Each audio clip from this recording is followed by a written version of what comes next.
Hello and welcome to another exciting episode of Conspire Theory. I have with me Adam Busch from the Dabbleverse, and we're going to be dabbling it up a bit. Welcome to the show. Tell me a little bit about yourself before we get running.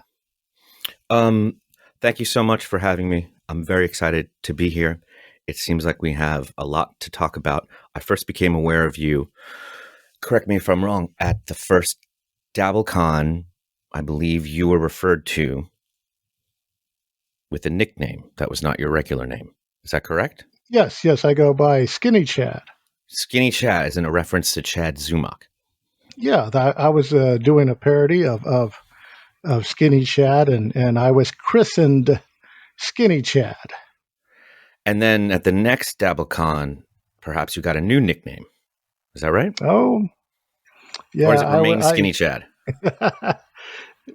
Just to avoid confusion, I go by Skinny Chad, but lately it's either been Skinny Blind Mike,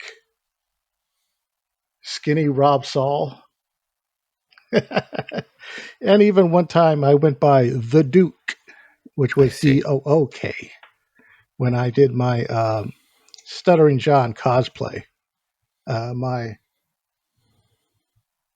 award-winning Stuttering John cosplay. This is the trophies that Pony Power 2 had 3D printed for the event, and I won two of them. I'm actually an multi-award-winning Stuttering John impersonator, according to the Dabbleverse. And the name Skinny is a reference to.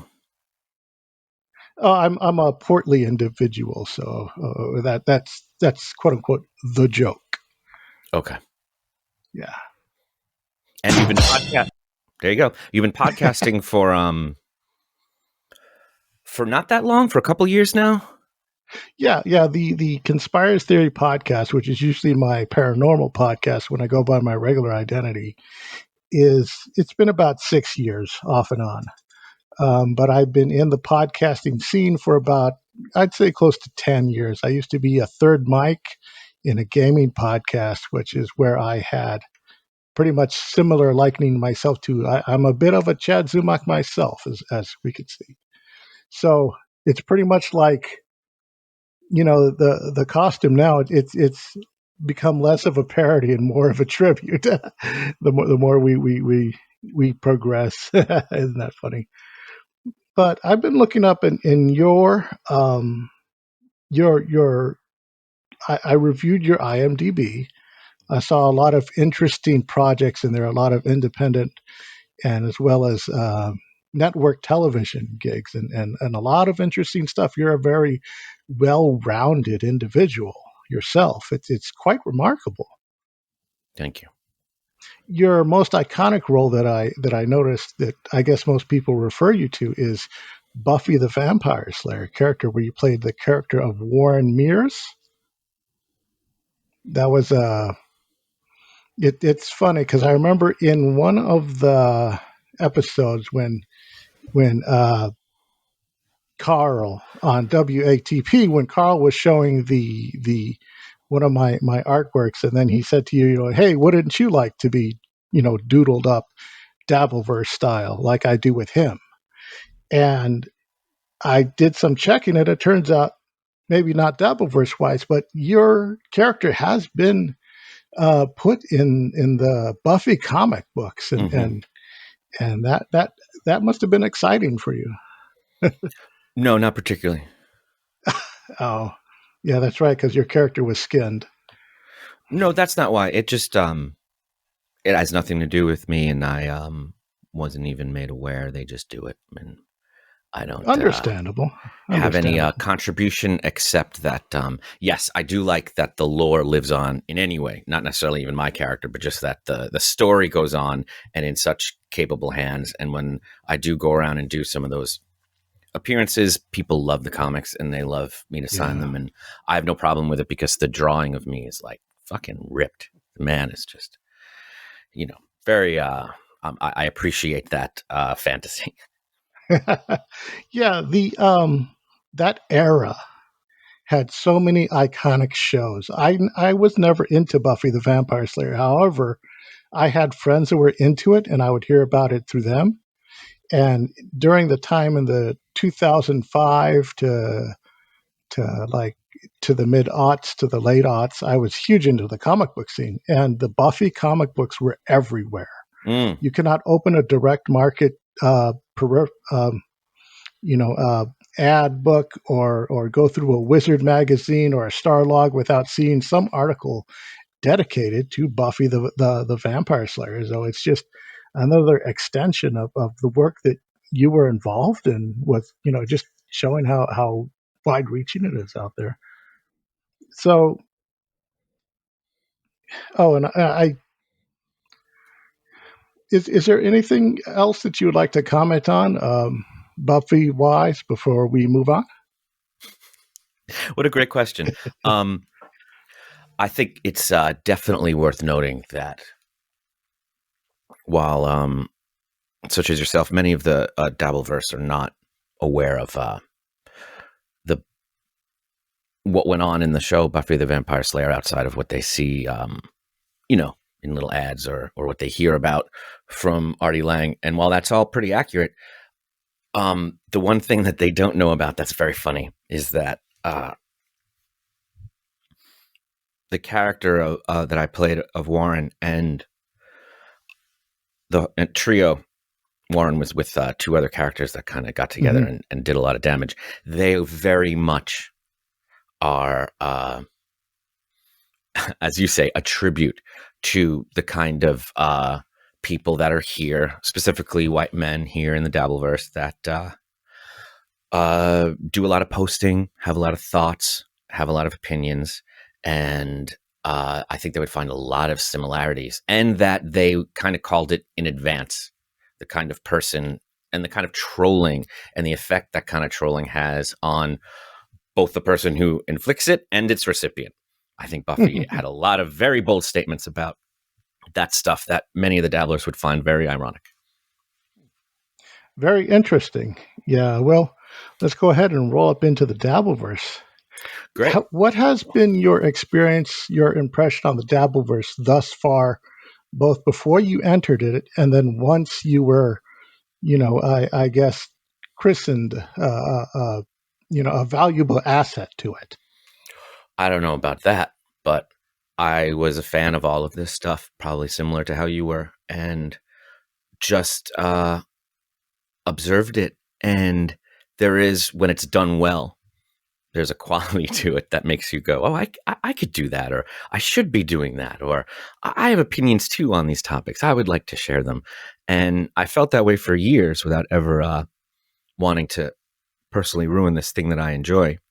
And then through a series of unfortunate events, I ended up on Stuttering John's show, and that pretty much solidified it, because you can't appear on there without having to explain yourself in a myriad of different ways. And I was open to doing that. And I've found the Dabbleverse to be, at least in my life, the most politically and socially and economically diverse group of people that I've ever been a part of. Even though it favors one, particular type, everyone's involved. And I love that. And I've seen it come up a lot in the chats and on Reddit and the subreddits, how, sometimes it takes the exclusion of one person to bring everyone else together.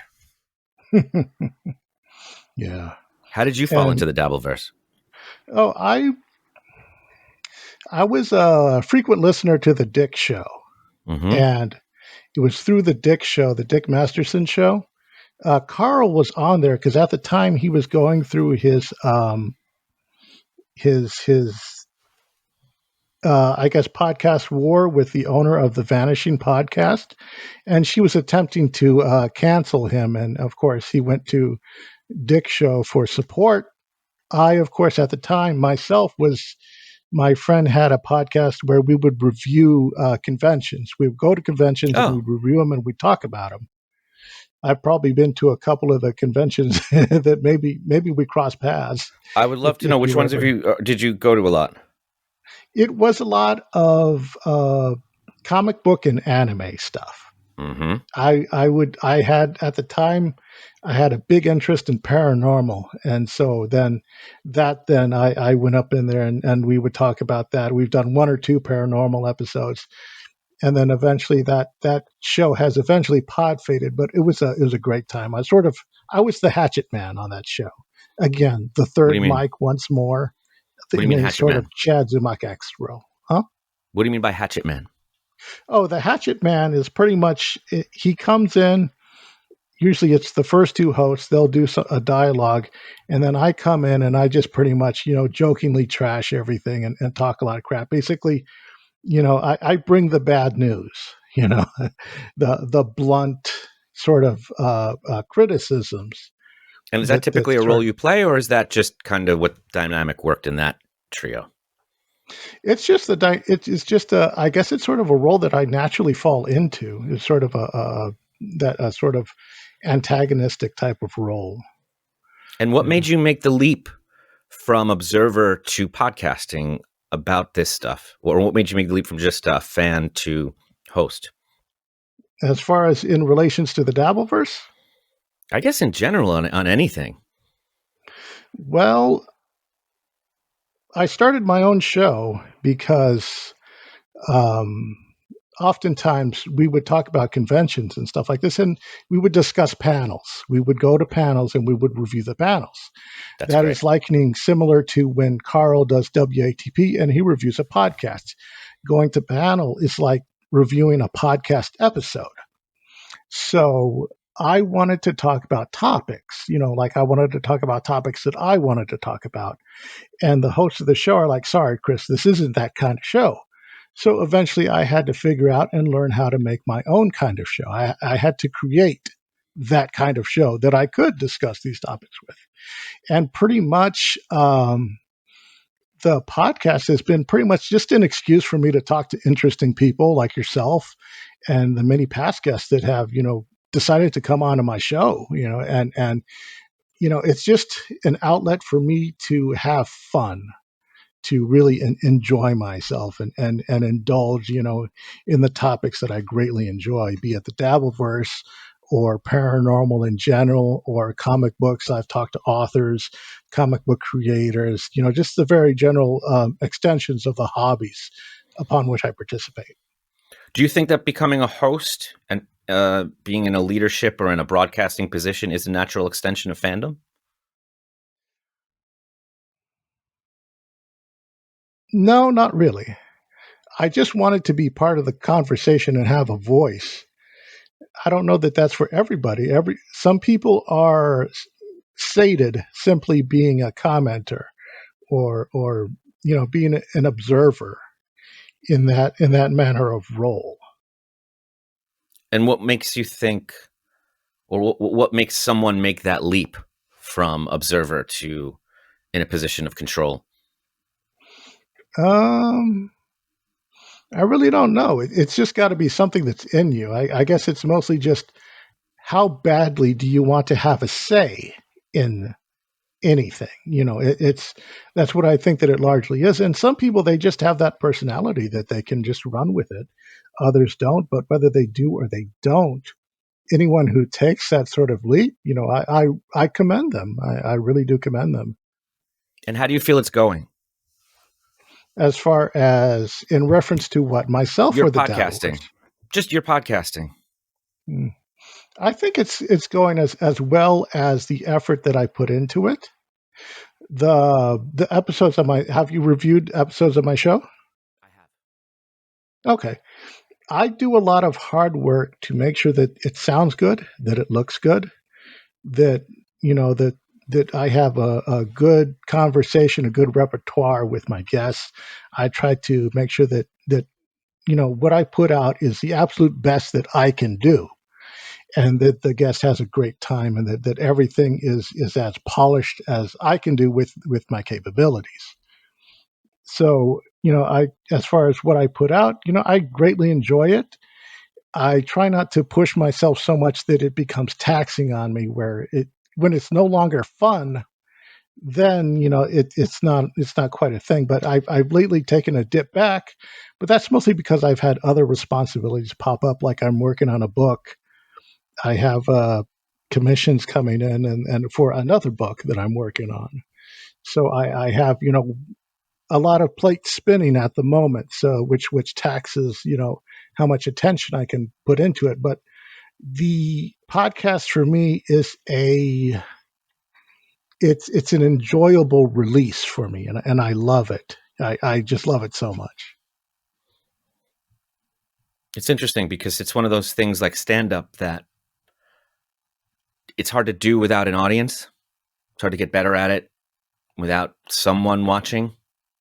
So it's always interesting when someone does something for fun that requires other people to participate. Well, one of the things is that when it comes to podcasting, my podcast in particular, I am my own best customer. So I'll produce something that I enjoy watching. I mean, mostly if it's me just looking at my screen saying, "Hey, look, I'm talking to someone interesting." That's enough. And hopefully that it's enough that other people can enjoy it as well, because I'll try to make sure that the listener is involved as well, because every now and then, oftentimes when we're talking, I'll like make sure that the guest, like, like I'll say something like, "Could you please, bring the listener up to speed on topic X before we discuss it further," and such things as that. I certainly believe what you said is the key to a good anything, is to just create the kind of thing that you would want to see. And every time I've asked Definitely, people definitely. in a position of power how they came up with that, that was usually the response I got. It was, "Oh, I just made what I would want to see and hoped that others would." Yeah. Yeah, I've noticed that you've got several projects on your own that you create, as well as podcasts and independent projects as well. And it, although it's fresh and new to me, I haven't had a chance to observe them myself. The way that you talk about them, from what I've seen, it looks like you enjoy what you're doing. Sometimes, yeah. I mean, Yeah. yeah. Not to take away the hard work. I mean, we're not all goofing off 24/7. It is a lot of hard work. Um, what are some examples of the hard work that went into this podcast that we're doing right now? I would say learning like what program works best for me, learning how to record. That's the first thing, is learning how to record episodes myself. Well, that's the first stuff. I'm talking about like this interview. You said you do a lot to make the guest comfortable. You do a lot of research. You do a lot of prep to make it sound good. I was curious examples of that for this particular episode, if you have any, because I'm new to this too. Well, like I looked up your IMDb. There are some things that I have a series of notes here that, I have a bunch of stuff written down that we'll probably get to eventually. But I have, done some research. There's some topics that I would like to talk to you about further, and general observations and other fun things. It's basically having a plan as far as what it is that you want to do and where we're going to go with this. And I know that it's sort of odd that from your end as a guest, you don't see what's behind the curtain. But so long as you're here, I want to make sure that it's a good. Well, we'll discuss that then, because I've observed your appearance I've seen the clips that you've played from Jake Hudson's appearance, which I really have to commend you for. I like Jake. He has integrity, and I really respect you for having patience and going on his show. What Because are I know he gets examples a of lot of some of his crap. integrity? Where? Well, in my experience with him, that's just what I can reflect on, is that I didn't have the best opinion of him, and he sought me out to to set the record straight. I thought that he wasn't a good person or something like that, Why is that? but it's just the way that he carries himself. I thought that he was probably just here to cause trouble and stuff like that. And I guess that was a result of his unpolished approach to things, and I don't know, something, just the ick sort of didn't resonate well with me. But he reached out to me and had me on his show, and we talked. We had nothing in common, nothing in common, but we had a pleasant conversation, and in that he earned my respect. And that's what matters to me, which is why I feel that he does have integrity. Now, does that mean that he's the most rational, level-headed person in every single conversation? No. That just simply means that he in the greater scheme, he means well, and that that has my respect. And by means well, you mean doesn't intend to hurt anybody or do any harm. Well, I don't see him malicious unless he's like it's something where he's a very easily manipulated, and it's easy for him to get goaded into things and confrontations but That's with dangerous. given That's a dangerous given quality. I yeah. would not want to go into business, personal or professional, with somebody like that, with the way you described it. Well, the thing is that he can do whatever it is that he wants on the level, is that he is his own entity. If it's going to be done, so it's going to be, he has the means, and he can do his own show. He can carry his own weight, so to speak, in the grand scheme of things. I mean, is it sort of like, I would say, like I guess he doesn't need either of our approval to move forward with anything upon which he does. I don't know what that means, but let me put it this way. I interviewed with Quad Father on BYB, and I did talk to Jake Hudson, and I really enjoyed both of those conversations. At some point, Jake wanted to play a game he called Professional or Unprofessional. It was a great game. Went on for a long time, and I had a lot of fun. He just asked me he'd say a name, and I'll say if they are professional or unprofessional, whatever that means. So he asked me a bunch of names. I'm giving my honest answers, and one of them, he says, the name is FKB. I said, FKB? That sounds like you're kind of leading the witness there. And he said, well, I don't like KB because of these very valid reasons he had. That KB said some stuff about autism he didn't agree with, and he told me what it was and how he can't forgive that. It's unforgivable, and F that guy. So he wanted to know my opinion after saying all that. So I said, yeah, man, I don't appreciate people making fun of that. FKB, unprofessional. And then he hung up with me, went immediately on to KB's stream on MLC, and said, Kevin, did you know I had Adam Busch on? Did you know that he called you unprofessional? What do you think about that? And I can't say I particularly minded or care that he did that, but I know if someone like Quad or Chad Zumach did something like that, we would have a lot to say about it. And we would say that was absolutely premeditated, cunning, and a setup. And that he set me up intentionally to do that. If anyone else did that, that's what we would say. So why does he get a pass? Is because we all think he's beneath us? Or we refuse to accept that we're equals and peers? Or is he being malicious? You tell me. I understand Jake as a force of nature, so I can't always, like, in my experience, there is my experience with him, and he won me over. But as far as how he conducts himself from then on, because he's moved on since then. So as he conducts himself as a force of nature, I know that he is a bit of a loose cannon. And there's a lot of that in the scene, a lot of loose cannons, be it a Chad Zumach or a KB or even our old pal Stuttering John. Yeah, that is something that is in the community that leads to a lot of strife, and it's, I liken that to human nature. That's not a loose cannon, And though. That's a deliberate, like, that wasn't a thing that came up in a conversation in a moment of passion. That was a decision that was made in advance, either before getting me to say that or after getting me to say that. I know if I did that here right now, if I told you how much I secretly hate Carl and just dragged out of you to just even created a game to get you to say that Carl is unprofessional, and then immediately ran back to WATP and said, the first thing out of my mouth, did you know I talked to Skinny Chad? Did you know that he called you unprofessional? You're telling me you wouldn't be like, that's a fucking dick. Why would he do that to me? Like, is that entertainment to him? Like that's so, why would he do that? And I think you would be right. I think you'd be right to question it.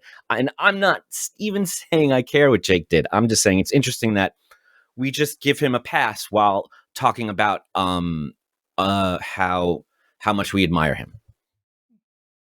Yeah, I'm not trying to push you in any direction or say that your feelings are invalid. I mean, No, I don't think you are. me being,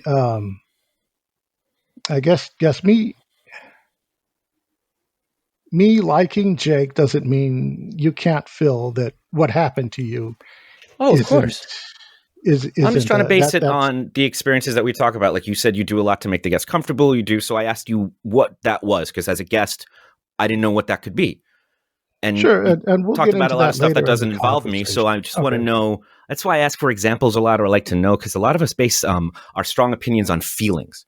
And when somebody asks where those feelings come from, sometimes we find out, like in Quadfather's case, there's not a lot there outside of basic, simple prejudice. And they like to claim that they're above that and dress it in all of these very personal reasons. But they'll come up with more and more reasons rather than change their mind. Hmm. Yeah. There's not really a lot I can say to that because, like I said, my experience with him is very limited, and with the Quad Father as well, which is fine. You know, I don't. I'm not saying fine as in all his opinions are valid and stuff like this. No. We have this thing where if we're a fan of someone or appreciate someone, we then sign on to it's expected of us. The criticism then comes, whether it's in good faith or bad faith, it's just simply what it is that we then latch on to every single thing that they've ever said. And it's a, I That's guess, not sort good. of That's not purity healthy. spiral in a Yeah, way. that's not good at all. I'm a huge Bob Dylan fan, and when somebody says, I do not like that guy's voice, I'm not. What the fuck are you talking about?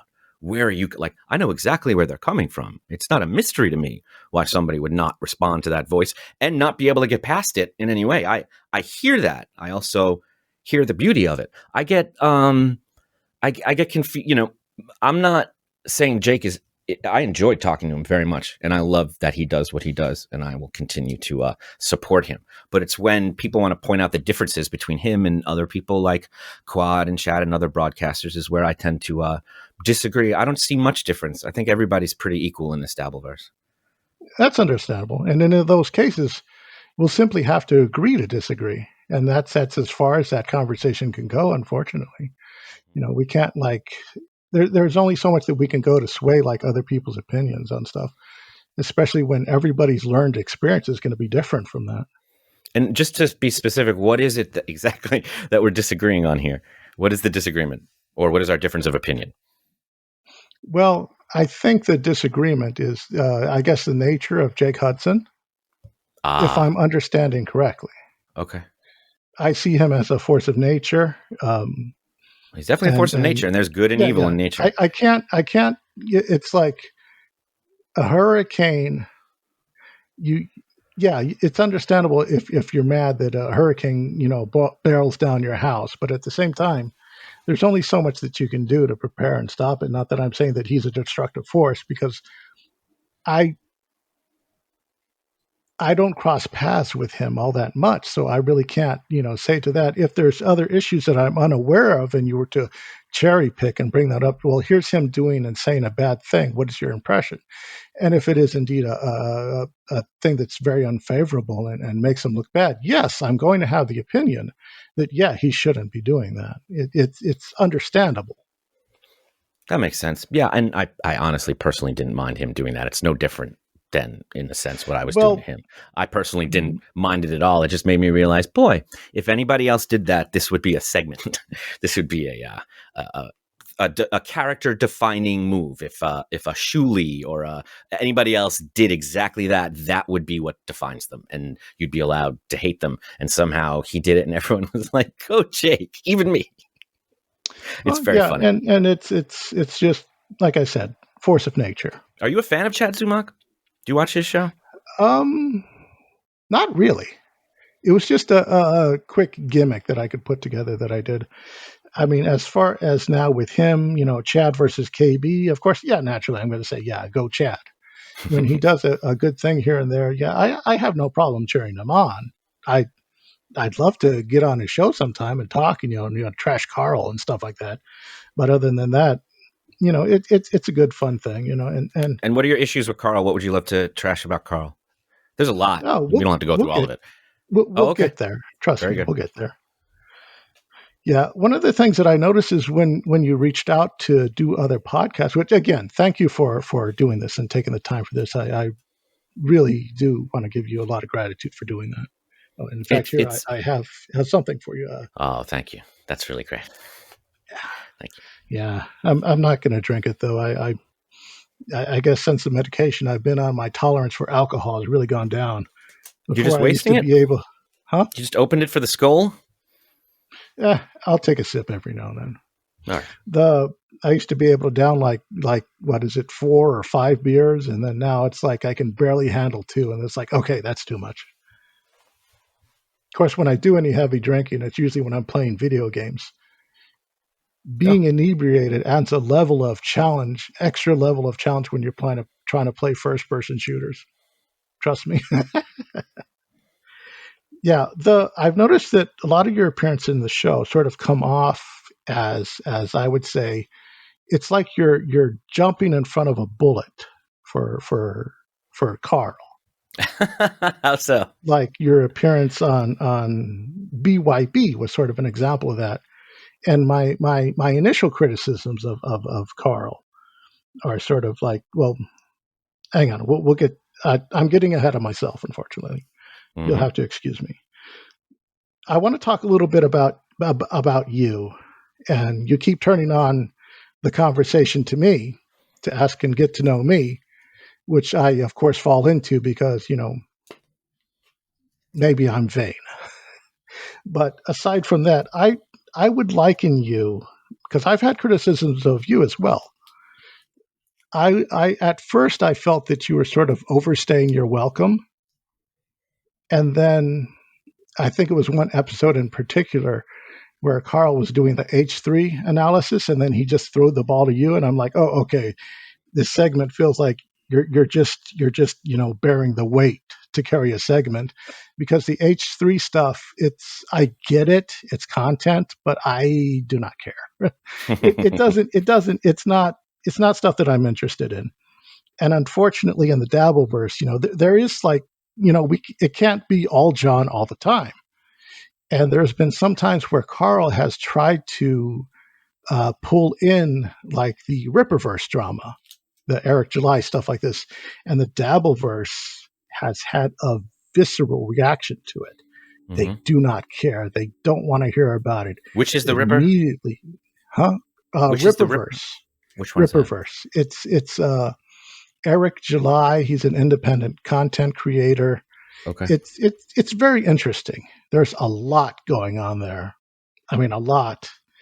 As a spoof, I produced a 12-page comic called Pull Up, The Triumph of Eric July. And it's a fun little, like, it pokes fun at Eric July. I have like people like Vito Giswaldi, Dick Masterson, Riley. There's this guy called Riley, and his girlfriend Mint Salad, who is she's a dabbler as well. Yes, I see her name around. Yeah, I'm reading about him right now. Very interesting. She's fun. Mm-hmm.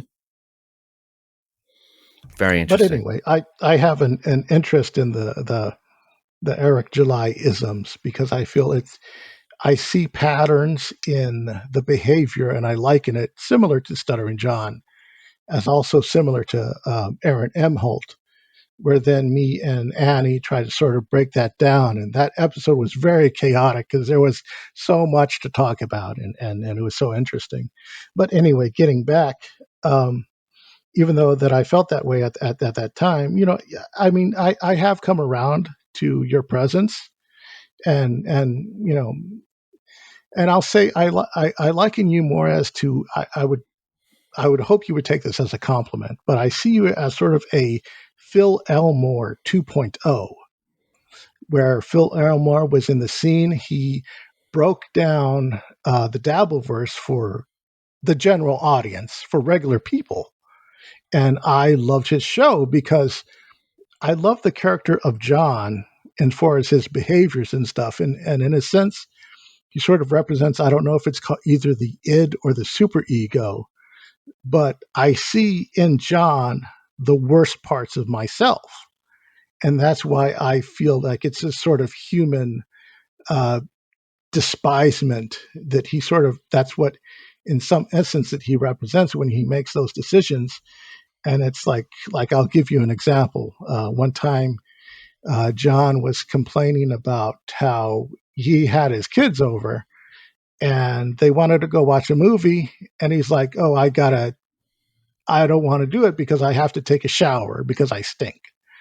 And then me being someone who, I mean, if I go a day without taking a shower, I'm like, oh God, I feel horrible, and it just takes 15 minutes to take a shower. And then the kids and all them, they get to have a blast. It's that potential, that lost potential for, missing out on life that I see there that keeps me coming back. And I feel that what you do sometimes is you do help break down the stuff for the rest of us. And I feel that Phil Elmore was unjustly, I guess, expelled from the Dabbleverse. And a lot of the surrounding characters just did not like him because he wasn't a fan of Stern. And I guess he just didn't have the chops that they felt that he did. And I felt that he was unfairly treated that way. So I have a lot of empathy for him. And in that sense. And with that, from what I've observed from you, is that you do a lot of you again break this down for general stuff. I don't know if it's your the way that you generally analyze stuff, and it makes it palatable for me, because I knew of Stern through watching Entertainment Tonight and his antics through that. That was my only window. I had no idea who Stuttering John was. I was introduced to him through Carl. And then, I later learned that he was a thing. I guess he must have always been a thing.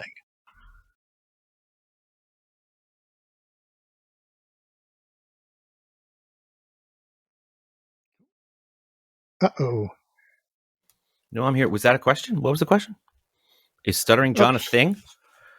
I guess we had a little hiccup there. Sorry. No, I'm with you. I didn't understand what the question was. Was Stuttering John a No, thing? I Was that the wasn't. question? I was just making a statement. I wasn't asking a question. Oh, okay. Do you have a question? No. Okay. Yeah. I understand. As I said, as I previously established, how your appearance is sort of like you stepping in front of a bullet that was meant for Carl. But I just want to have you know that any of my grievances for Carl are reserved for Carl, that I will discuss with Carl. I But I don't have mind, no and I don't feel any animosity towards obligation you. to. This is not a No. hostile environment for No, I don't think it's hostile environment. I think you have a lot of things that you wanted to say at me or near me or to me, but they're not questions. They're just kind of opinions you wanted me to know that you have, and I know that you have them, and I agree with almost all of them. I just don't know what I'm supposed to do with them. Do you need me here, or is it just because you could have just sent me a video of you telling me these things? you. No, I wanted a conversation because I like talking to you. So how is Phil Elmore kicked out of the Dabbleverse? Well, I think he was harassed by um, Vince, the lawyer. He would do things like show up as he would like make little accounts of his family members, and that would Phil Elmore would flip out. And he would do the same thing to Richard Ojeda and stuff like this. And I'm not a big VTM fan. It's just I guess he sort of spoils the fun by taking it what I think is a bit too far. Mm-hmm. It goes beyond it gets too personal too fast. Yeah. And that's my take on that. And to see someone, because sometimes what I feel happens in the Dabbleverse is that too many people, like it becomes too inside jokish, where it's not accessible to newcomers and Yeah. I guess it's sort of a general audience. But then I guess it's sort of like a sort of a gatekeeping type of thing that I guess keeps new people out. And It does keep new people out, but I don't know if it's by design. I think it's more a symptom of that thing you were talking about, where people like something that's niche and specific to them. I can turn yeah, on Sports Center, and understandable. if I'm Yeah, not following every day, I'm not going to know the references or what they're talking about. It's going to take a lot to dive in. I'm not trying to compare this to Major League Sports, but like your comic books and the games and all those things, I'm not just going to jump into your gaming show without knowing something about the game that you're playing if I'm jumping in halfway through, right?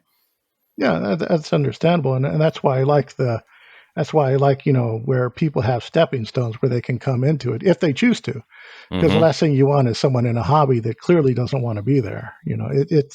It's a waste of everyone's time. Yeah, and The we find that a lot. Yeah, We see a lot of these streamers that we talk about will have a moment once a day or once a week where they remind us how they can go away and how little they enjoy doing this and how much yeah, happier they I were know, I know, I know. doing It's anything else, which is like amazing. like John said, the Dabbleverse isn't a friendly place.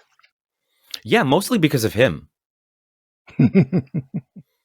He's the biggest direct threat there is outside of VTM, like you said, and VTM unfortunately is a sad symptom of this disease.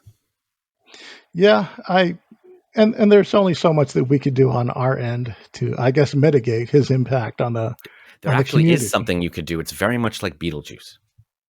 How's that? If you don't say his name, he goes away.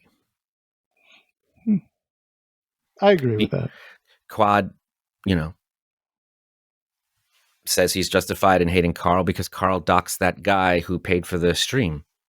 He said his Hmm, name out loud, yeah, and to show how offended he was by that and how much he wanted to stick up for the honor of this doxed person, Quad then said his name about a dozen more times by showing clips and personally just saying the name over and over and over again. And when yeah, I pointed yeah. out I to him see. that if this was a terrible thing, which maybe it is, he might be absolutely right. Why would he continue to do it? He had no response. He also said he has to talk about all of these horrible crimes that have been committed by members of the Shuli network. He has to talk about it because it keeps coming up. He's the only one bringing it up over Hmm. and over again. He says he hates hearing about it. He doesn't like having it in this world, and he wishes it could go away, but he won't stop asking about it. He won't accept any attempt to move on from it. He's the one that's keeping it alive, among other Hmm. people. John's the threat of the Dabbleverse. Vince, the lawyer, if you don't react, he goes away. He says all of the, he throws everything at the wall like John, because one will stick. Do you know what I mean? If I've been secretly stealing from the bank every week and he throws out some list that says Adam does all of these things and one of them is he robs banks, I might just freak out over that. The same way that you're like, Opie, why are your lips purple? And he freaks out and blocks you. Makes you think there might be something going on with that. I enjoy Phil Elmore, and I was a fan of Phil Elmore. I still am. But you can't lie to the dabblers, and you can't fool them and think you're smarter and going to perform away your true intentions. That's the one thing that I think the dabblers have a real keen eye on, which is when somebody's being sincere or when somebody's trying to put on an air that's what you'd like them to believe. And I wanted a voice like Phil Elmore's here talking like that. And I followed him and I listened to his shows, but he wanted to use this as a platform to pivot to his own stuff. And that's where he lost everybody. And his over the top reactions to, any kind of threat was very humorous and asking people to accept a ninja level athlete while ignoring the clear health crisis that was happening in front of our eyes just became too much for people to bear. Hmm.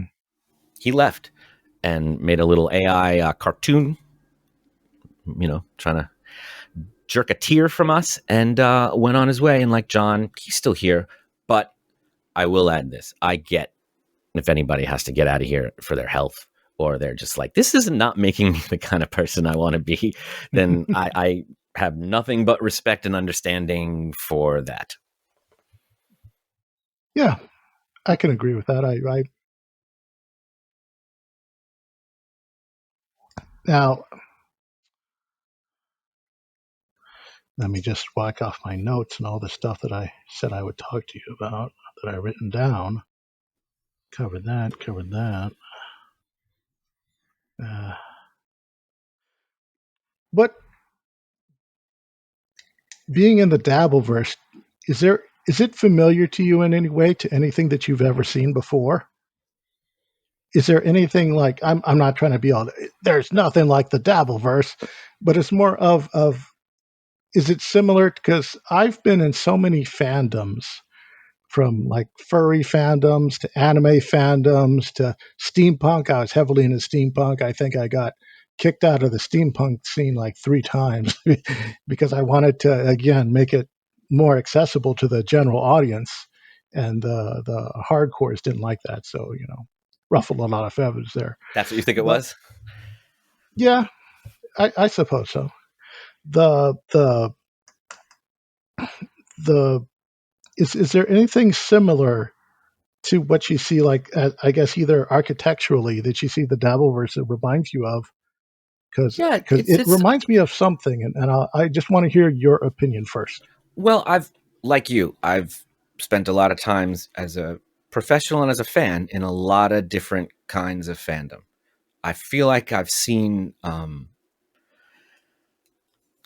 all of it to an extent intimately enough where, do you know Ed Begley Jr., the actor? He's from everything from Spinal Tap to Christopher Guest. Look him up. You've seen him in a million different movies, and I'm sure I have. If I see it, I'll know the face. It's just names. Yeah, you will. He's an older actor who's been around forever. Mm-hmm. Brilliant. Yeah. He's one of the nicest people in the world. He's a family man, and I worked with him, and he was beyond gracious, and not in that way that Hollywood douchebags say. In that way that was like, he had an off-camera scene with me at the end of the day where he just stood there. They were shooting my side. He was not on camera. He didn't even have any dialogue, meaning they could put a tennis ball there and it would make. And he insisted on staying and missing like his daughter's performance at somewhere, because it was his obligation as an actor to be there for me to look into his eyes off camera. Like, that's just a really nice person. And I saw him online at a convention with his daughters to get my autograph, but mostly the cast of this other show that I was on. And I was like, there's Ed Begley Jr. standing in this line, that's wrapping around. He's the most famous person in this room right now, the most successful, the most talented. He's an icon. And he didn't even think about it. No one knew. He's just wanted his daughters to get the autographs of the YouTubers that they were fans of. And that is what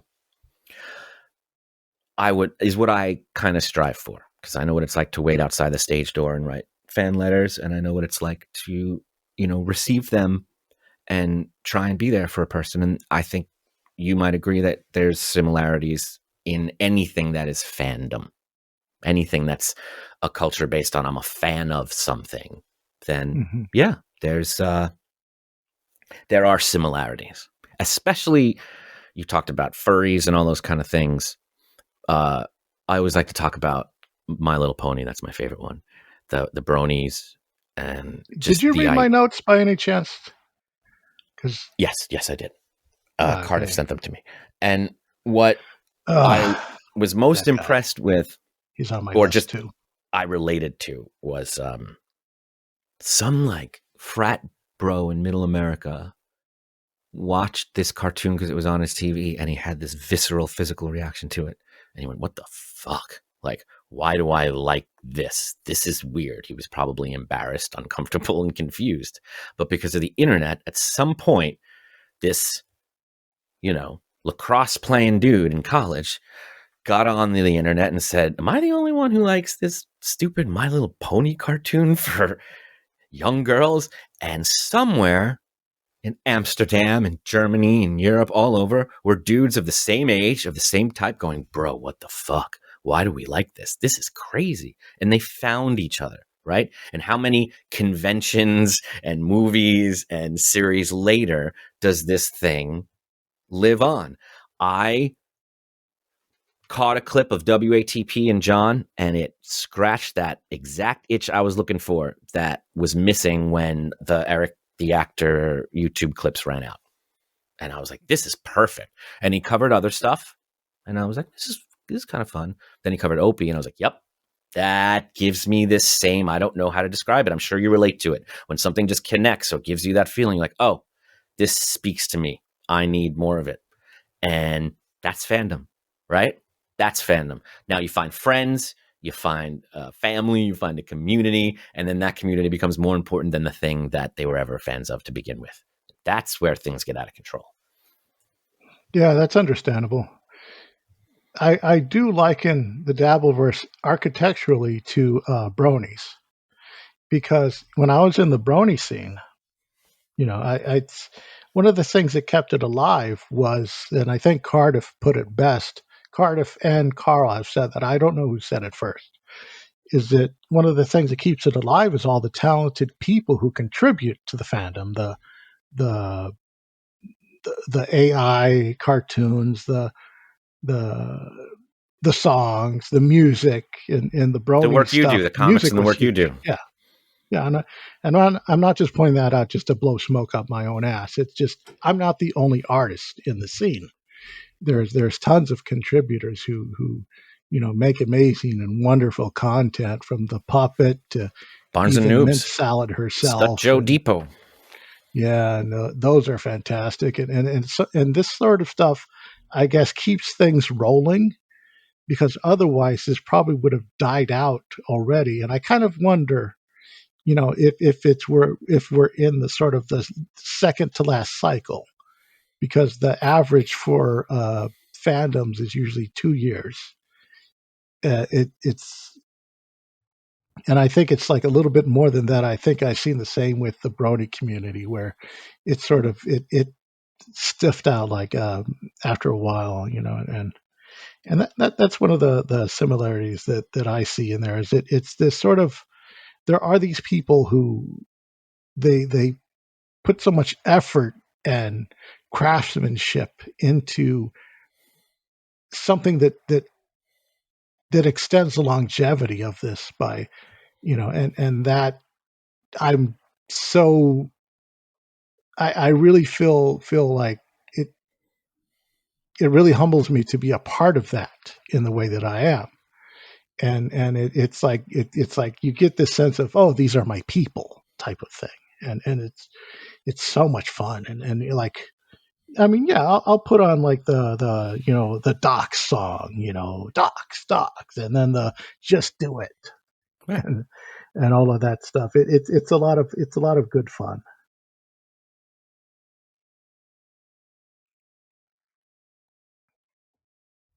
Is there any other topic that you would like to discuss, or anything that you would like to get into?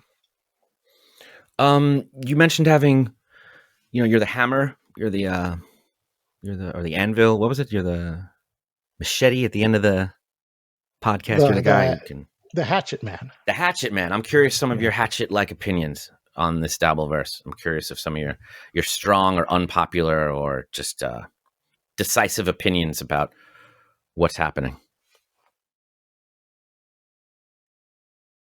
I don't know that there's anything that I'm on that I'm just divisive about. So much stuff is team sports, and I'm simply on one team or the other. Oh, really? What's your team? I didn't know. What's your team? Oh, Yeah, it's hard to say who you're for. Who are you against? okay, Carl. Okay. I'm not Team Carl. Are you ready to talk about that yet, or Yeah, let's get into it. what's the issue?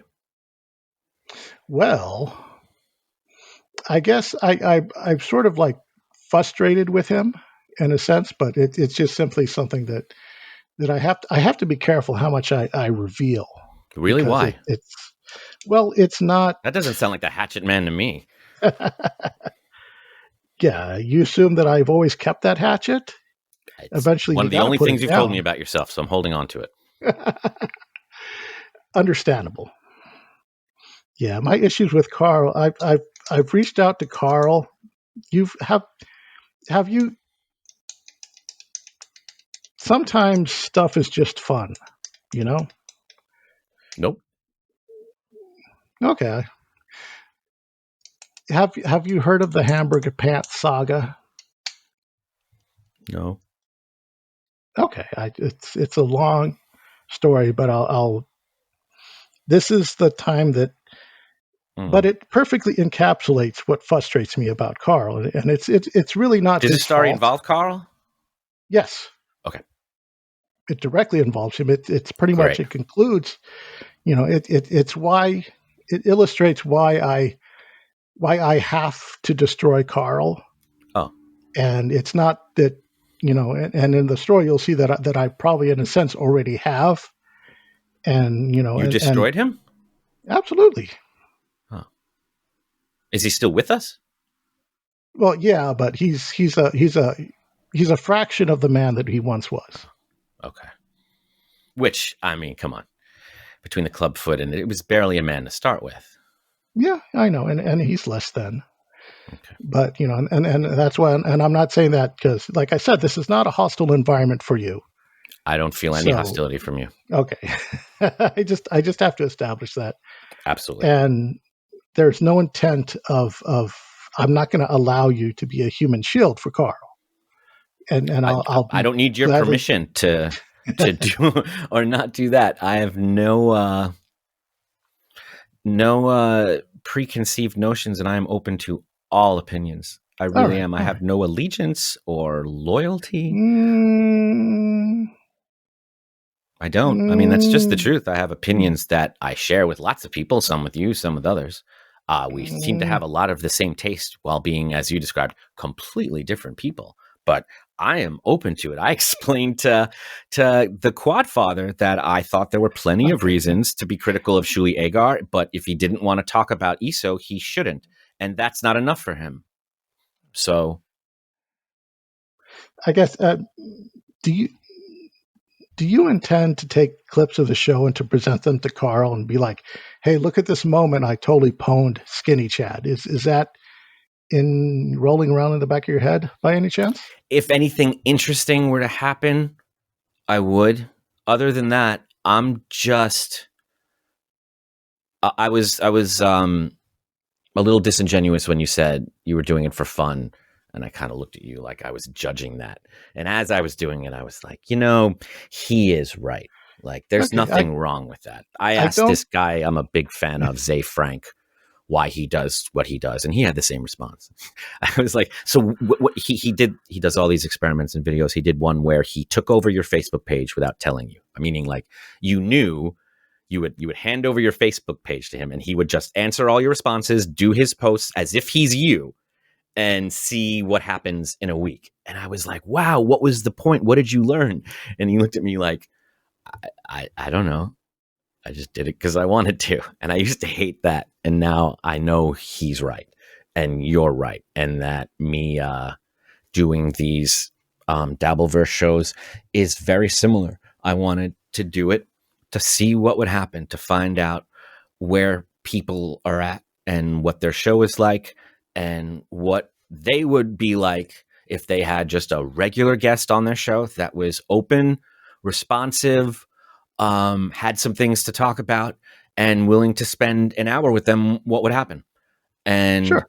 everyone said Jake was going to lose his mind on me, and he did not, at least while I was there. And he still might, but that's fair. And everyone said Quad. I believed Quad was a very open minded, rational person, and he did everything he could to change my mind about that. And that was interesting. So I offered you the same courtesy, and I was very curious because I'd heard of you, and I'm like, oh, this guy's just like me. If I was listening to DabbleCon because I paid whatever it was to hear it on my phone, and then you're there, we're the same guy. I remember when Rocco was running around with his camera at the live streaming from that first DabbleCon, and we were all so excited to just see it, to just see who was there and what was happening, Mhm. and you were there. So how could I not, you know, uh, agree to do this interview, and how could I not feel like we're the same person if we're both compelled, we're both bronies, dude. We're both bronies. Right? We have to own that. Okay. Who's the best pony then? In terms of you and me, No, I'm just asking you, who is best pony? who's the best dabbler in the Dabbleverse? Is that the question? Okay, so you were just saying the brony thing just for effect. Oh yeah. No, I just meant like we're both deadheads. We're both fans of the dead. We're both Swifties. You know what I mean? How can I judge a fellow Swiftie for? You know what I mean? Which, by the way, is no different than organized religion. You're like, I don't care where you're from. If you love Jesus, I will give my life. You know, we are brothers. So there's a similarity there. That's so fun. And by the way, the answer is Fluttershy. And that right there is going to probably get us both killed. So the yeah, I mean, yeah, I am openly antagonistic towards Carl, and that I is keep true. asking why, and all I got was he takes risks sometimes on shows that you don't enjoy. Well, because I'm antagonistic doesn't mean I hate him. Even though I have to destroy him, and I have destroyed him, and I was about to tell you, but I got sidetracked. That's my fault. Go ahead. The Pat hamburger. I apologize for that. The hamburger pants saga. Mm-hmm. Okay.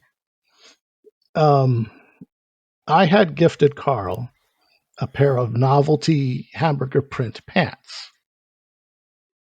I sent them to him, and he said, and I asked, "Yeah, hey Carl, you going to put these on?" And he's like, "I'll get to it. I'll get to it." Lasted about almost a year, and I would nail it. I would get on his case, and during that time, I would just grow more and more frustrated. And then it's like it's because he would say he'd get to it. He wouldn't say no, but he would fill me with what I felt at the time was this false hope. Mm. I felt like I was being led on, you know. So of course, naturally, I escalated. I had to, you know, this is probably what makes me, I would argue, Carl's most dangerous adversary. And I had to escalate. So what I did is, you know, when I got tired of doing super chats, you know, basically begging him to put on the hamburger pants because I'm obviously a visual, the visual joke is how I express myself through visual humor, the sight gag. So Carl in the hamburger pants, that would be an expression of that, the ultimate expression of that, because his name is Carl Hamburger. So the funniest thing in the world would be for him to wear hamburger pants.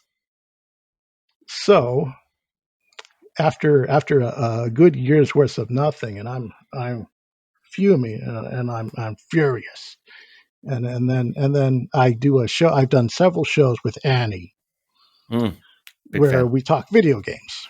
Nice. And she's the review girl. And then I say to her, "Hey, Annie, if I give you a review, will you read it on the show?" And she said, yes, yeah. So I typed up a review. It wasn't a real review, but don't tell Carl. I printed a phony review, and there is a clip of this where I sent it to her, and then she decided to read it. And during the entire time,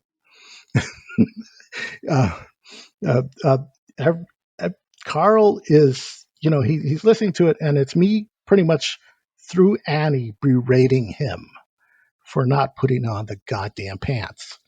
So,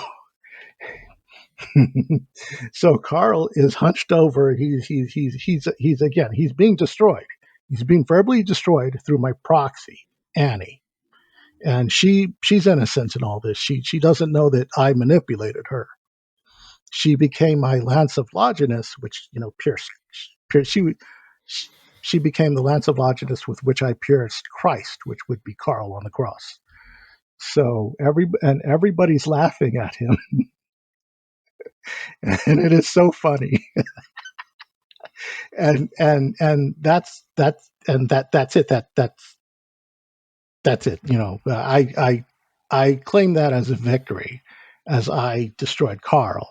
And thus I say I'm his most dangerous adversary on the grounds that when John goes after Carl, he it's him and his friends laughing at him.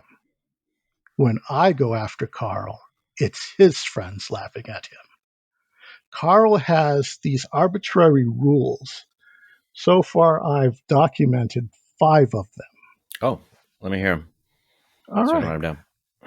Rule 1, be funny. The first 2 rules are rules of engagement, which he uses like defensive magic, if we were to use a D&D analogy. Rule 1, be funny. And he uses that to often dismiss and deflect any, when people try to go after him, like when these are his rules for engagement with other people. This is what he does to. No, this is his. This is like, if you're going to come after me, do X. If you're going to come after him, he gives you the roadmap of how to antagonize him. Yes. Okay. 1, be funny. Number 2. 1, be funny. Number 2, I've labeled this as no TOS tattling. No tattle. This means like no doxing, no reporting, no taking down the Patreon. The fighting dirty is how I can best describe it. And because I did, those rules don't affect me. I circumvent, or whatever the word is. Okay, we need 3 more. I pierce through those rules. I pierce through his defensive magic. Be funny, no terms of service tattling. I need 3 more. Yeah, and I went after him, and in my opinion, which is why what were the 5? I was funniest. I'll get to them. Okay. The rest of them, if you're curious, are in reference to podcasting in general. Rule 3, no couches, only desks. Oh, yeah. Rule 4, actually have a show. And I put in little parentheses, idea. Like, actually have a show, like have something that you want to do, that you want to say. Mm-hmm. And then rule 5, I put down just for fun. I said, just do it. Okay. And those are, as far as I've documented, Carl's arbitrary rules. The 5 rules that I've been able in my observations of him. Are these rules that his co-hosts and his guests have to follow, or is it just for him?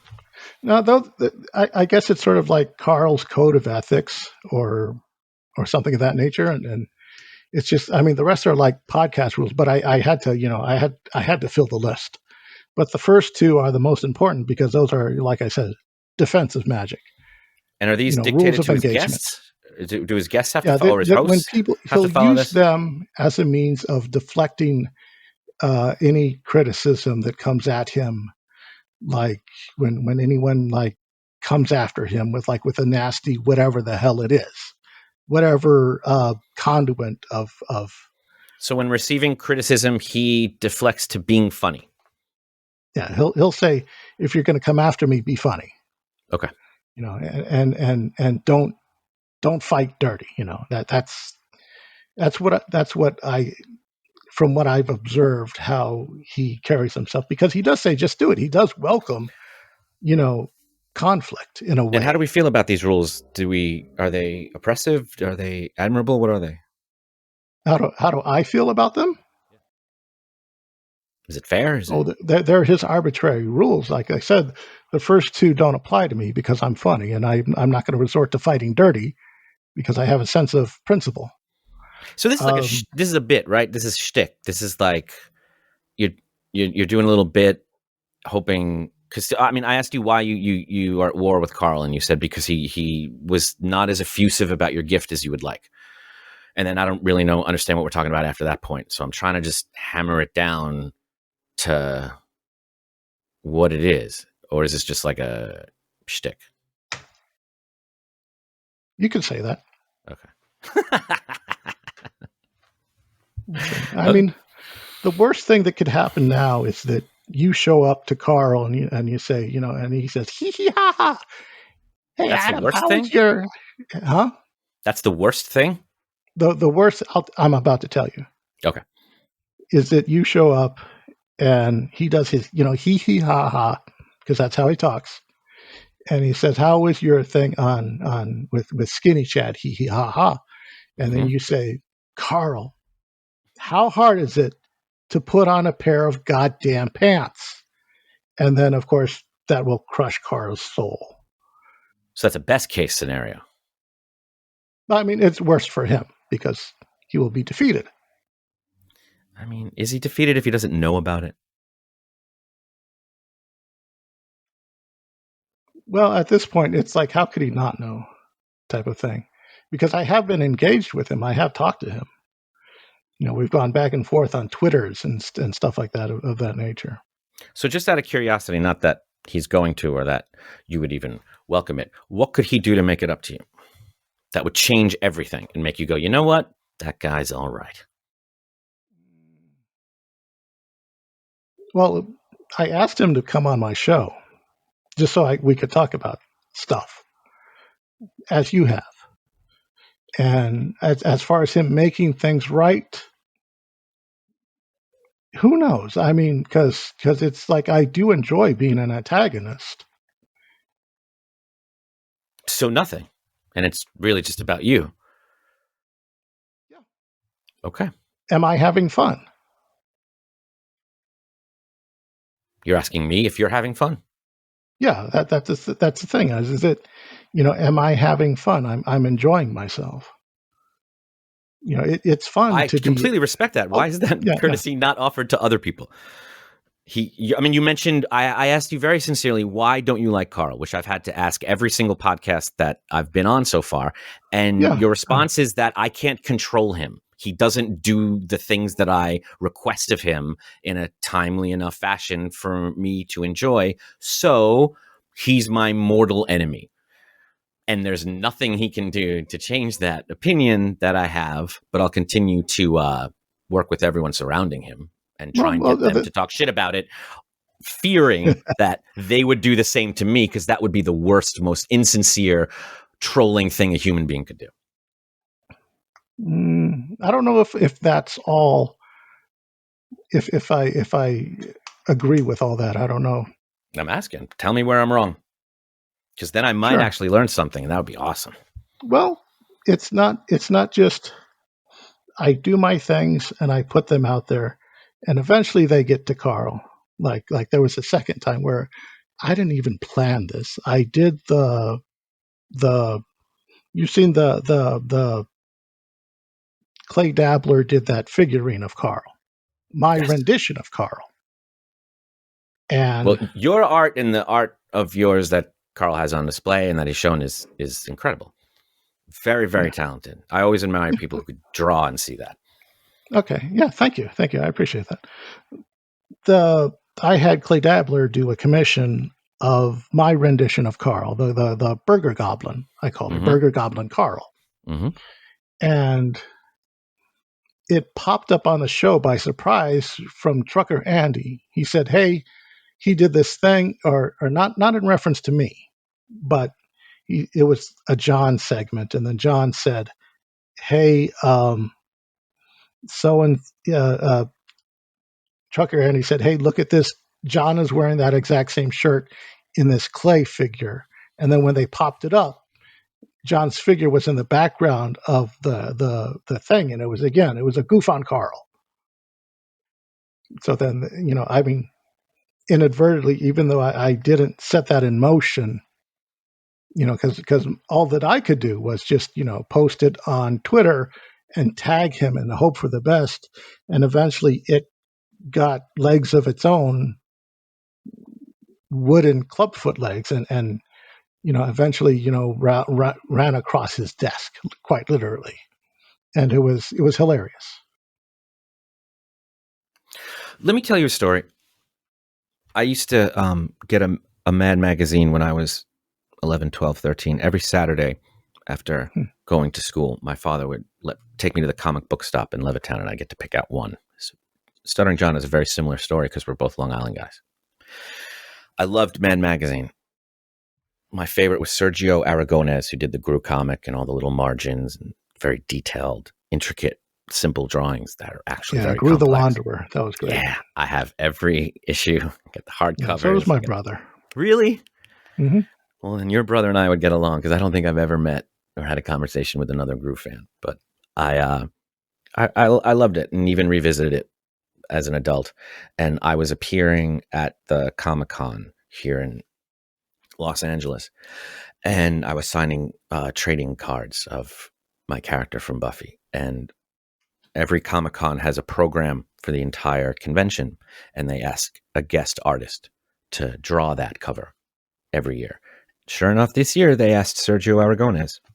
So the cover was this beautiful, intricate drawing of the inside of a comic book store with a million posters, and almost every comic had some kind of notation on it. And I saw in the upper left corner, he had a little Buffy poster, and there were 3 guys he had drawn, and one of them was me. And I couldn't believe it. I was so excited. And I looked it up, and it turned out Sergio Aragonés was appearing here at the convention right now at booth 249. So I ran over to booth 249 with my program and my pen, and there he was, a line. He was selling stuff. I bought some stuff. He signed it. And as I had my moment with him, I tried to explain to him, that's me. That's me on the cover there that you drew. And he's looking at me with the same look that I give people when they tell me things like that an hour earlier when I was signing these cards, which is, I'm so glad you have a deep relationship to the show and this work, and that it makes you feel close to your dad. But there's nothing I can do to make you feel that feeling you had with your dad when he gave you that comic every Saturday. But I'm just honored to be a part of it. He didn't say that. He didn't have to. It became clear as I was saying it, what I was doing and asking him to understand, and that there was no way I could expect that from him. And I learned a lot in that moment about fandom and both sides. And I feel like what you're talking about is very similar to that. And you should just be grateful and humble and open when dealing with all of this stuff, because we're very lucky to be here and to share the same interests. And when it starts getting into like the need to control people, like, you understand that I've met many fans and dealt with many situations where people wanted to have that moment that I wanted with Sergio with me, but got very hurt and very disappointed when I could not make them feel close to their dad again. And I'm telling you, as somebody who's been doing this since they were 13, that if you meet someone who's a fan of you on Nickelodeon or anywhere, and they love you and you're like, I'm going to spend the day with you, I'm going to give you everything I have, we're doing your Buffy, WATP, whatever you're interested in, fan club. I'm going to take you around. I'm going to introduce you to everyone. I'm going to answer all of your questions. If I did that for a week straight, at the end of the week, when I'm starting to get my sleeping bag and my stuff together and I'm saying, well, it was really nice meeting you, this was really wonderful, they will look at you and go, oh, I see how it is. It is unavoidable. There is nothing you can do to bring that feeling back to someone. And you can devote your week or your life to trying to give that to a human being. And it is not something you can provide. So I would offer to you, whatever it is, whatever part of you that you can't forgive because Carl destroyed you, really has nothing to do with Carl and these pants, and has a lot to do with other things that he cannot help or fix, even if he wanted to devote the next 8 episodes to making you happy. Okay. I mean, I do feel like you sort of came in anticipating like some aggressions, and I feel like you were on the defensive for most of the interview. But I would have to say is that, yeah, my animosity towards Carl is a bit, but and the frustrations are stuff that I feel that he has to answer for. And as much as you can speak, that's it's I appreciate it, but unfortunately, it's not your place to do so. So then why did you tell me about it and ask my opinion on it? Because it was fun. I see. So when other people do things, it's to antagonize and personally hurt you. And when you do it, it's fun. Maybe he thought it was fun to not wear the pants as much as you thought it was fun for him to wear them. Maybe he just didn't want to wear clothes sent by a fan because he felt like that sets a really creepy precedent. Or maybe he just forgot. I don't know. I don't know. I suspect he treasures them and he secretly wears them, which is why rule number 3 exists. So that way he could hide that. I mean, you told me that I was antagonistic and then you didn't really answer the question, but you got out your digs. And I got to be honest, if I am defensive, which I can totally see, it's not your fault. It's what Rocco said on Tuki Soup would happen, was that the more I come to this with an open mind, the more I'm going to find that I'm not being greeted with that in return, and that there's a reason things are the way they are. And I might be just as guilty of trying to control it as I'm accusing you of, simply by being here. Yeah, perhaps. And as I said with Jake, sometimes people are just a force of nature. And it's not that they can be controlled or they can't be controlled, but all we can control is our reaction to it. You know, I mean, Right, which is why you sound so ridiculous when you defend Jake and then shit on Carl for just like personal feelings you had. It makes you seem like an unreliable narrator and like I can't trust your opinions on Ishtar and on The Last of Us and all these other things if you're so quick to just, decide who's right and who's wrong and who's evil with no desire to like find out. I know no one would believe it, but I came into my interview with Quad wanting to find out.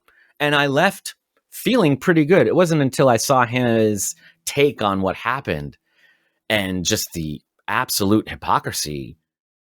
It was wild. He was, accusing me of not having any opinions that weren't dictated to me by Carl while berating his co-host for disagreeing with him. And when you point that out to him, he doesn't see it at all. You say to me, you seem a little defensive. I mean, I can't argue that. I think it's pretty accurate. When I'm fine, I sound a little defensive. So I can see you saying that. The idea that people's minds that want to have opinions on life and death and justice and criminals and race can't even a slight inch change an opinion they've stated for a fear of seeming weak is dangerous, as I said at the beginning of the episode. Yeah. It's sometimes I feel like as much as I do try to feel a role in the Dabbleverse. And the role one of the of hatchet, them, of the killer, or the... Perhaps that could be it, because it's what I'm most naturally prone to. So why isn't Carl allowed to have his natural reaction to things? Why is it only you that gets to decide what's funny and what's real and what hurts people's feelings and where that line At drops? any time, he could have said no. Well, I think you did.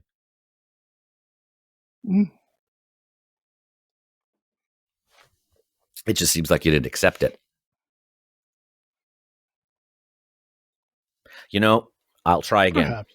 I would play shows opening for a band in front of a large audience, and I would get a letter afterwards, or someone would talk to me every once in a while, and they'd be like, I saw you looking at me from the stage. Like, it was so embarrassing the way you were just this is from someone in the audience telling me what I'm doing and that I'm clearly obsessed with them.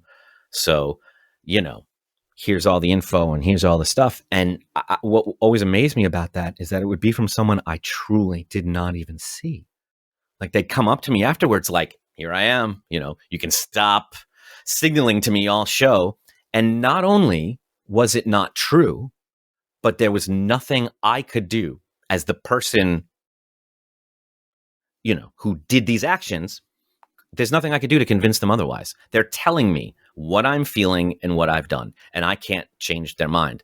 And I think that's dangerous. So when you show me, oh yeah, that's how I live my life, and this interview, it makes me worry. I suppose I can see that. Because there's nothing wrong with saying, like, I changed my mind, or I have questions that I want answers to, not questions that are just statements you want to say at me or to me as some kind of gotcha, or so I can take it, or just you can have your clip moment where, or just because you need a therapist and you want to get it off your chest. You long monologues with no questions. You'd have to come up with a question at the end because you just wanted to say this stuff to me, so I would have an opinion of you or these things you're saying. And I do. They just don't always agree. And I don't think there's anything wrong with that. I think it's a good thing about the Dabbleverse. Yeah. There's. I have no problem with that. Yeah, it's. And another thing is that as I said, filling my role, I was also going to continue and state that sometimes sometimes you need a good villain every now and then.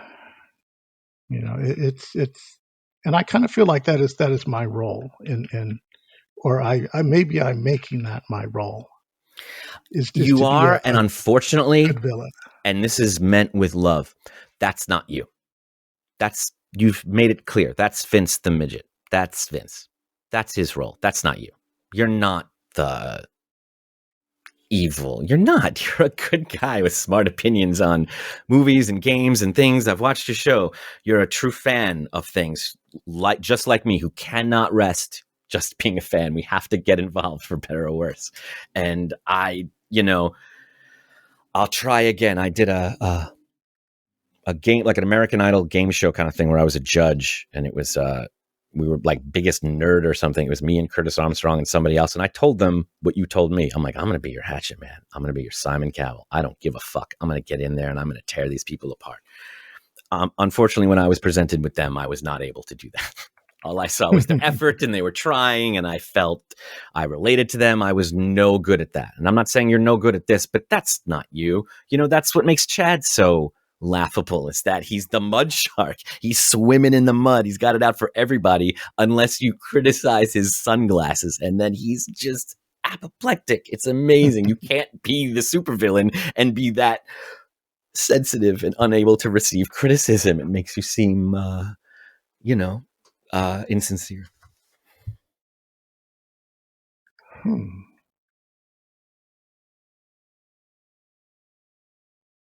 I'm trying to think what criticism it is that I haven't received.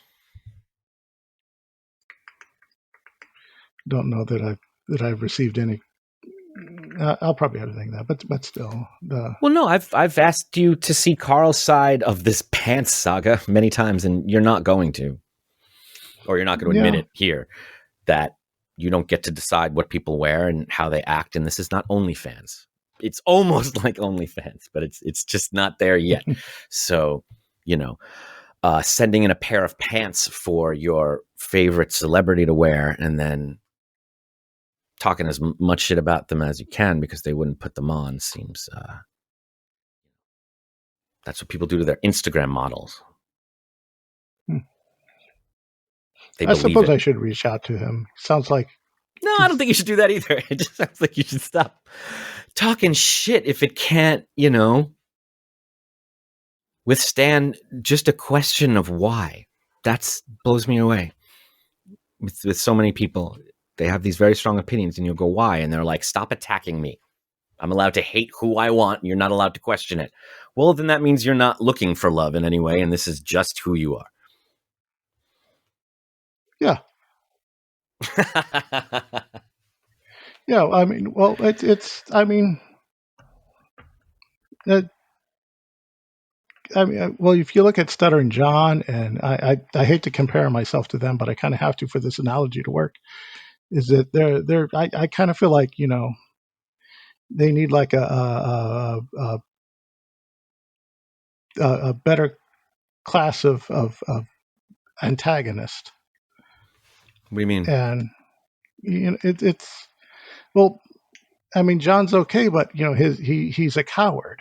He's and Chad Zumock, he's all right. He does his stuff, but could his stuff be better? Sure. And then we get into stuff like what is it? Tom Myers. I don't know. I've been following a lot of Tom Myers, and I do feel like he's a victim of the Dabbleverse, that he doesn't really deserve to be here, but he is here. and that's something I'll talk to Carl if he agrees to appear on the show. BC, again, you expressing anything other than hate for someone has requirements on that person that they don't even know about.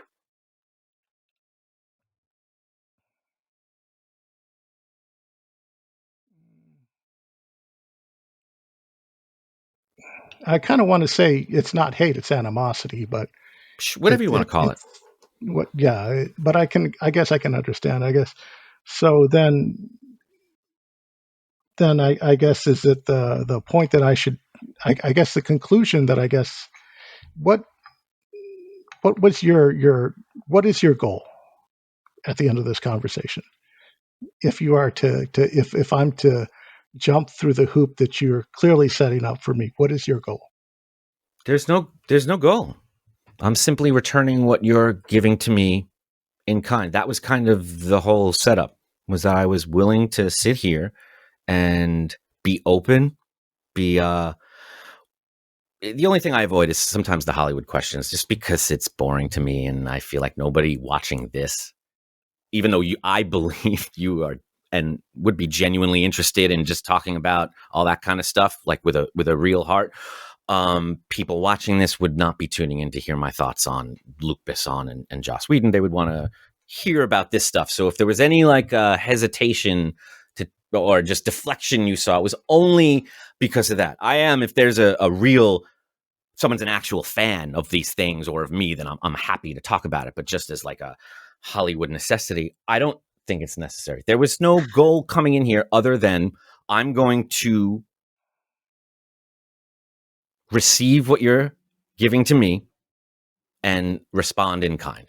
And what we found is that so far, most people do not care for that. It's supposed to be a one-way thing where you receive and you take it. And that is the only relationship that the host is comfortable in. And they maybe believe or are simply lying that they have questions they want answered. And there's no questions they want answered. There's statements that they want validated. And if I'm not willing to do that, there's really nowhere else to go. Yeah, I agree. And I guess we'll just go ahead and wrap it up here then. Well, I would like to say one more thing, that I like that you're brave enough to see similarities between yourself and John, because I mean, that's why we're here. Anybody who says they don't, I know I do. Like you said, he's not just a cautionary tale. He's like a lesson for all of us. There's of what we could become if we go too far in any regard, in ego, in politics, in Hollywood, in addiction, in anything. If we go too far, I think every one of us has seen some part of themselves in him, especially as a Long Islander and a Howard Stern fan. Of course I do. And you're someone who's brave enough to at least admit that. And I like that a lot. And I relate to that because it's true. All right. Well, thank you for coming on. I appreciate the time that you took. Thank you. We went a little bit longer than I would have liked, but then I guess we had a lot to discuss. I guess this went further, and I don't know. It's my fault. I'm long-winded. I know. Yeah, I don't know if you're satisfied.